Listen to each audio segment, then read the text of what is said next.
दक्षिण के किसी जनपद में एक नगर था, महिला रोप पे। वहाँ का राजा अमर शक्ति बड़ा ही पराक्रमी तथा उदार था। संपूर्ण कलाओं में पारंगत राजा अमर शक्ति के 3 पुत्र थे, बहुशक्ति, उग्र शक्ति तथा अनंत शक्ति। राजा स्वयं जितना ही नीतिज्ञ, विद्वान, गुणी और कलाओं में पारंगत था, दुर्भाग्य से उसके तीनों पुत्र उतने ही उदंड और अज्ञानी थे। अपने पुत्रों की मूर्खता और अज्ञान से चिंतित राजा ने एक दिन अपने मंत्रियों से कहा, ऐसे मूर्ख और अविवेकी पुत्रों से अच्छा तो निसंतान रहना होता। पुत्रों के मरण से भी इतनी पीड़ा नहीं होती जितनी मूर्ख पुत्र से होती है। मर जाने पर तो पुत्र एक ही बार दुख देता है, किंतु ऐसे पुत्र जीवन भर अभिशाप की तरह पीड़ा तथा अपमान का कारण बनते हैं। हमारे राज्य में तो हजारों विद्वान, कलाकार और नीति विशारद महापंडित रहते हैं। कोई ऐसा उपाय करो कि ये निकम्मे राजपुत्र शिक्षित होकर विवेक और ज्ञान की ओर बढ़े। मंत्री विचार विमर्श करने लगे और अंत में मंत्री सुमति ने कहा, महाराज, व्यक्ति का जीवन काल तो बहुत ही अनिश्चित और छोटा होता है। हमारे राजपुत्र अब बड़े हो चुके हैं। विधिवत व्याकरण, शब्द शास्त्र, इन सब का अध्ययन आरंभ करेंगे तो बहुत दिन लग जाएंगे। इनके लिए तो यही उचित होगा कि इनको किसी संक्षिप्त शास्त्र के आधार पर शिक्षा दी जाए, जिसमें यह सिर्फ सार ही सार ग्रहण करे। जैसे हंस दूध को ग्रहण कर लेता है और पानी को छोड़ देता है, ऐसे एक महापंडित विष्णु शर्मा आपके राज्य में ही रहते हैं। सभी शास्त्रों में पारंगत विष्णु शर्मा की छात्रों में बड़ी प्रतिष्ठा है। आप तो राजपुत्रों को शिक्षा के लिए उनके हाथों ही सौंप दीजिए। राजा अमर शक्ति ने यही किया। उन्होंने महापंडित विष्णु शर्मा का आदर सत्कार करने के बाद विनय के साथ अनुरोध किया, हे आर्य, आप मेरे पुत्रों पर इतनी कृपा कीजिए कि इन्हें अर्थशास्त्र का ज्ञान हो जाए।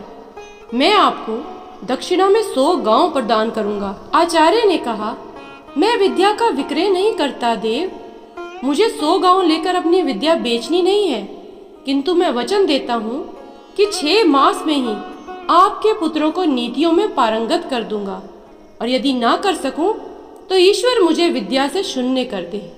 महापंडित की यह विकट प्रतिज्ञा सुनकर सभी स्तब्ध रह गए।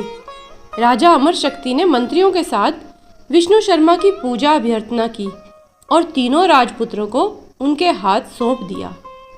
राजपुत्रों को लेकर विष्णु शर्मा अपने आवास पर पहुंचे।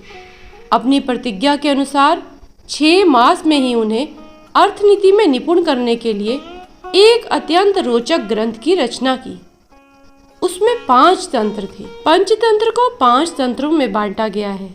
मित्र भेद, मित्रों में मनमुटाव एवं अलगाव, मित्र लाभ, मित्र प्राप्ति एवं उसके लाभ, कौवे एवं उल्लुओं की कथा, हाथ लगी चीज यानी लब्ध, उसी का हाथ से निकल जाना यानी हानि, अपरीक्षित कारक, जिसको परखा नहीं गया हो उसे करने से पहले सावधान रहें, हड़बड़ी में कदम ना उठाएं। तो इस प्रकार से मनोविज्ञान, व्यवहारिकता तथा राजकाज के सिद्धांतों से परिचित कराती ये पंचतंत्र की कहानियाँ सभी विषयों को बड़े ही रोचक तरीके से सामने रखती हैं तथा साथ ही साथ एक सीख देने की कोशिश करती है। इस रोचक ग्रंथ का अध्ययन करके तीनों अशिक्षित और उदंड राजपुत्र ब्राह्मण की प्रतिज्ञा के अनुसार 6 मास में ही नीति शास्त्र में पारंगत हो गए। आइए सुनते हैं प्रारंभ की कथा मित्र भेद। महिला रोपे नाम के नगर में वर्धमान नाम का एक वणिक पुत्र रहता था। उसने धर्मयुक्त रीति से व्यापार में पर्याप्त धन पैदा किया था, किंतु उतने से संतोष नहीं होता था और भी अधिक धन कमाने की इच्छा थी। 6 उपायों से ही धन कमाया जाता है: भिक्षा, राज सेवा, खेती, विद्या, सूद और व्यापार से। इनमें से व्यापार का साधन ही सर्वश्रेष्ठ है। व्यापार के भी अनेक प्रकार हैं। उनमें से सबसे अच्छा यही है कि परदेश से उत्तम वस्तुओं का संग्रह करके स्वदेश में उन्हें बेचा जाए। और यही सोचकर वर्धमान ने अपने नगर से बाहर जाने का संकल्प किया। अब मथुरा जाने वाले मार्ग के लिए उसने अपना रथ तैयार करवाया। रथ में 2 सुंदर और पूरे सुदृढ़ बैल लगवाए। उनके नाम थे संजीवक और नंदक। वर्धमान का रथ जब यमुना के किनारे पहुंचा तो संजीवक नाम का बैल नदी तट की दलदल में फंस गया और वहां से निकलने की चेष्टा में उसका एक पैर भी टूट गया। वर्धमान को यह देखकर बड़ा दुख हुआ। 3 रात उसने बैल के स्वस्थ होने की प्रतीक्षा की। बाद में उसके सारथी ने कहा, इस वन में अनेक हिंसक जंतु रहते हैं, यहाँ उनसे बचाव का कोई उपाय नहीं है। संजीवक के अच्छा होने में बहुत दिन लग जाएंगे। इतने दिन यहाँ रहकर प्राणों का संकट नहीं उठाया जा सकता। इस बैल के लिए अपने जीवन को मृत्यु के मुख में क्यों डालते हैं? तब वर्धमान ने संजीवक की रखवाली के लिए रक्षक रखकर आगे प्रस्थान किया। रक्षकों ने भी जब देखा कि जंगल अनेक शेर, बाघ, चीतों से भरा पड़ा है, तो वे भी 2-1 दिन बाद ही वहां से प्राण बचाकर भागे और वर्धमान के सामने यह झूठ बोल दिया, स्वामी, संजीवक तो मर गया, हमने उसका दाह संस्कार कर दिया। वर्धमान यह सुनकर बड़ा दुखी हुआ, किंतु अब तो कोई उपाय ही नहीं था। इधर संजीवक यमुना तट की शीतल वायु के सेवन से स्वस्थ हो गया था। किनारे की दूब का अग्रभाग पशुओं के लिए बहुत बलदायी होता है और उसे निरंतर खाने के बाद जब खूब मार्शल और हृष्ट-पुष्ट भी हो गया था, दिन भर नदी के किनारे मदमस्त होकर घूमना और झाड़ियों में सींग उलझाकर खेलना ही उसका काम था। एक दिन उसी यमुना तट पर पिंगलक नाम का शेर पानी पीने आया। वहां उसने दूर से ही संजीवक की गंभीर हुंकार सुनी। उसे सुनकर वह भयभीत सा हो सिमटकर झाड़ियों में जा छिपा। शेर के साथ 2 गीदड़ भी थी, कर्टक और दमनक। ये दोनों सदा शेर के पीछे पीछे रहते थे। उन्होंने जब अपने स्वामी को भयभीत देखा तो वे तो आश्चर्य में डूब गए। वन के स्वामी का इस तरह भय से भर जाना, ये तो बड़े अचंभे की बात थी। आज तक पिंगलक कभी किसी तरह से भी भयभीत नहीं हुआ था। दमनक ने अपने साथी गीदड़ को कहा, हे कर्टक, हमारा स्वामी वन का राजा है, सब पशु उससे डरते हैं। आज वही इस तरह सिमट कर डरा सा बैठा है। प्यासा होकर भी वह पानी पीने के लिए यमुना तट तक जाकर लौट आया। इस डर का कारण क्या है? कर्टक ने उत्तर दिया, दमनक, कारण कुछ भी हो, हमें क्या? दूसरों के काम में हस्तक्षेप करना ठीक नहीं। जो ऐसा करता है वह उसी बंदर की तरह तड़प तड़प कर मरता है जिसने दूसरों के काम में कौतूहलवश व्यर्थ ही हस्तक्षेप किया था। दमनक ने पूछा, यह क्या बात कही तुमने? कर्टक ने कहा, सुनो, एक समय शहर से कुछ ही दूरी पर एक मंदिर का निर्माण किया जा रहा था। मंदिर में लकड़ी का काम बहुत था, इसलिए लकड़ी चीरने वाले बहुत से मजदूर काम पर लगे हुए थे। यहाँ वहाँ लकड़ी के लट्ठे पड़े हुए थे और लट्ठे वहाँ शहतीर चीरने का काम चल रहा था। सारे मजदूरों को दोपहर का भोजन करने के लिए जाना पड़ता था, इसलिए दोपहर के समय 1 घंटे तक वहाँ कोई नहीं होता था। एक दिन खाने का समय हुआ तो सारे मजदूर काम छोड़कर चल दिए।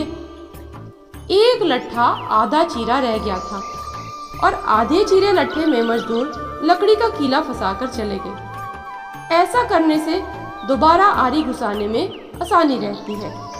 तभी वहां बंदरों का एक दल उछलता कूदता आया। उनमें एक शरारती बंदर भी था जो बिना मतलब चीजों से छेड़छाड़ करता रहा। पंगे लेना उसकी आदत थी। बंदरों के सरदार ने सबको वहां पड़ी चीजों से छेड़छाड़ ना करने का आदेश दिया। सारे बंदर पेड़ों की ओर चल दिए, पर वह शैतान बंदर सबकी नजर बचाकर पीछे रह गया। उसकी नजर अधचीरे लट्ठे पर पड़ी, बस वह तो उसी पर पिल पड़ा और बीच में अड़ाए गए कीले को देखने लगा। फिर उसने पास पड़ी आरी को देखा, उसे उठाकर लकड़ी पर रगड़ने लगा और उससे किर किर की आवाज निकलने लगी। तो उसने गुस्से से आरी पटक दी। उन बंदरों की भाषा में किरकिर का अर्थ निखट्टू था। वह दोबारा लट्ठे के बीच फंसे कीले को देखने लगा। उसके दिमाग में कौतूहल होने लगा कि इस कीले को लट्ठे के बीच में से निकाल दिया जाए तो क्या होगा। अब वह कीले को पकड़कर उसे बाहर निकालने के लिए जोर लगाने लगा। लट्ठे के बीच फंसाया गया कीला तो दो पार्टों के बीच बहुत मजबूती से जकड़ा हुआ था, क्योंकि लट्ठे के दो पार्ट बहुत मजबूत स्प्रिंग वाले क्लिप की तरह उसे दबाए रहते हैं। बंदर खूब जोर लगाकर उसे हिलाने की कोशिश करने लगा। कीला जोर लगाने पर हिलने व खिसकने लगा तो बंदर अपनी शक्ति पर खुश हो गया। वह और जोर से खो खो करता कीला सरकने लगा और इसी के बीच बंदर की पूंछ दो पार्टों के बीच आ गई थी और जिसका उसे पता ही नहीं लगा। उसने उत्साहित होकर एक जोरदार झटका मारा और जैसे ही कीला बाहर खींचा, लट्ठे के दो चीरे भाग फटाक से क्लिप की तरह जुड़ गए और बीच में फंस गई बंदर की पूंछ। बंदर चिल्ला उठा और तभी मजदूर वहां लौटे। उन्हें देखते ही बंदर ने भागने के लिए जोर लगाया तो उसकी पूंछ टूट गई। वह चीखता हुआ टूटी पूंछ लेकर भागा। कहानी सुनकर कर्टक बोला, इसलिए कहता हूँ कि जिस काम से कोई अर्थ सिद्ध नहीं होता उसे नहीं करना चाहिए। व्यर्थ का काम करने से जान भी जा सकती है।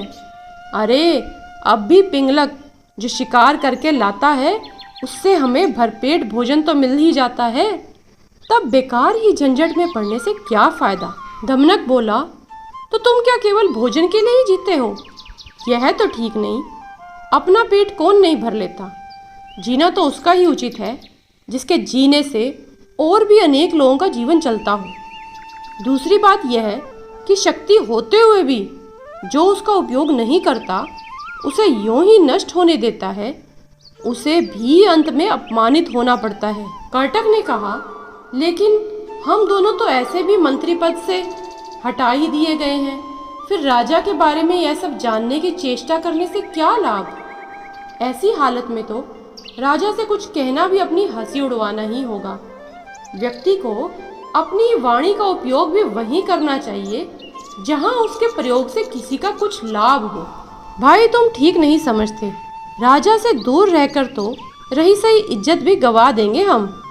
जो राजा के समीप रहता है उसी पर राजा की निगाह भी रहती है, और राजा के पास होने से ही व्यक्ति असाधारण हो जाता है।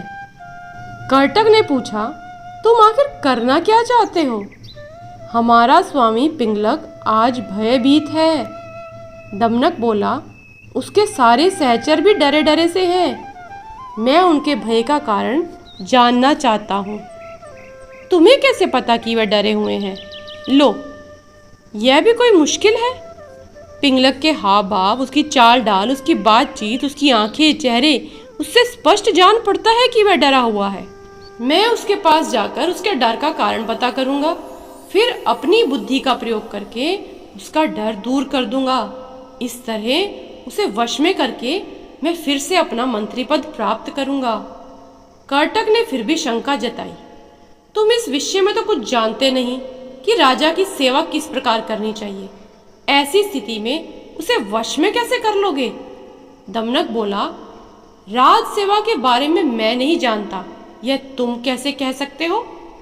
बचपन में पिता के साथ रह के मैंने सेवा धर्म, राजनीति, इनके विषय में जो कुछ भी सुना सब अच्छी तरह सीख लिया है।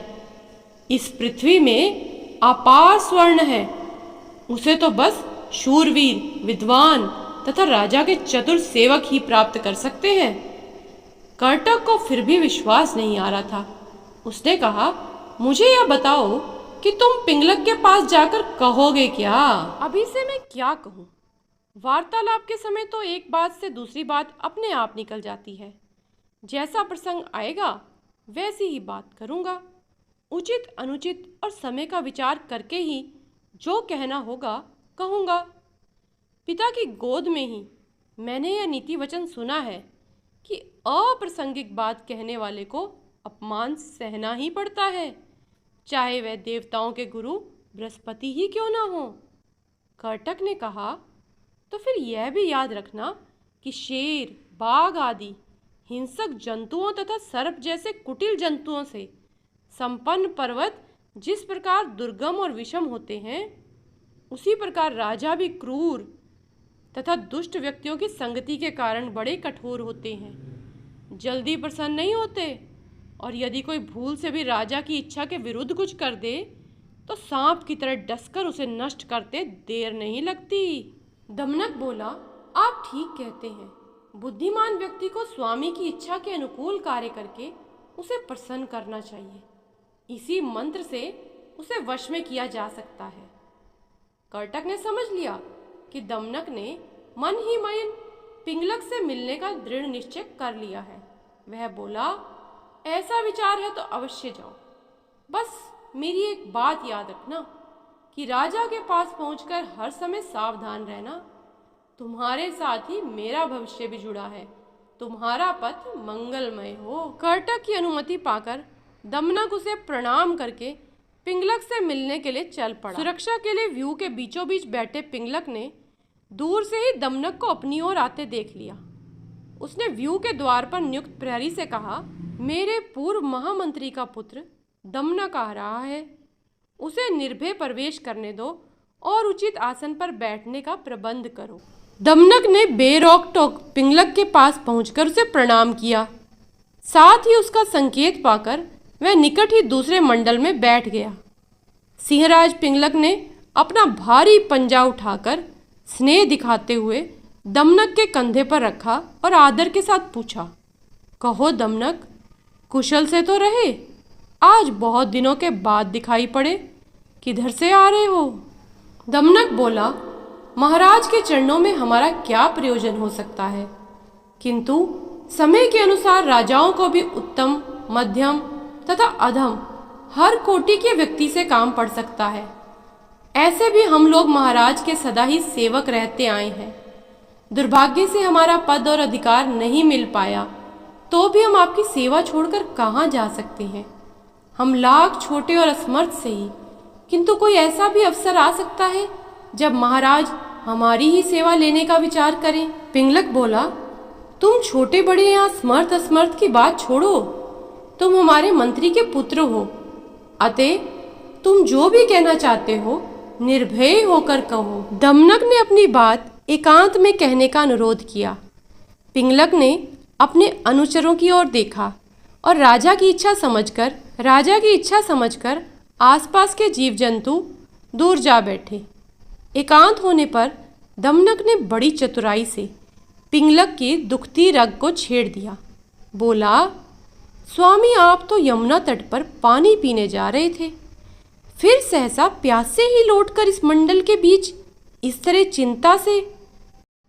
दमनक की बात सुनकर सिंह पहले तो सकचा गया और फिर दमनक की चतुराई पर भरोसा करके उसने अपना भेद खोल देना उचित समझा। पल भर सोचकर बोला, दमनक, यह जो रह रहकर गर्जना सी होती है ना, इसे तुम भी सुन रहे हो ना? सुन रहा हूँ महाराज, बस इसी के कारण मैं डर गया हूँ।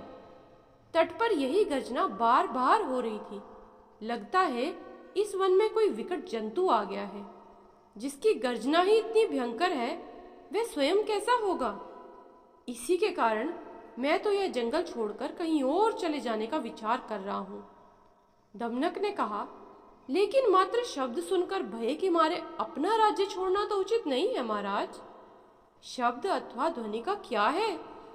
कितने ही बाजों की ध्वनि भी गर्जना किसी बड़ी गंभीर होती है, और अपने पुरखों का स्थान छोड़ने से पहले पता तो करना ही चाहिए कि ध्वनि का कारण क्या है। यह तो गोमायु गीदड़ की तरह डरने की बात हुई, जिसे बाद में पता चला कि ढोल में तो पोल ही पोल है। पिंगलक ने पूछा, गोमायु गीदड़ के साथ क्या घटना हुई थी? दमनक ने गोमायु की कहानी सुनानी शुरू की। प्यारे दर्शकों, अगर हमें जानना है कि गोमायु गीदड़ के साथ क्या घटना घटी, तो please like, share and subscribe कर दें। कथा सागर आपको ऐसी कई कथाओं में ले जाएगा।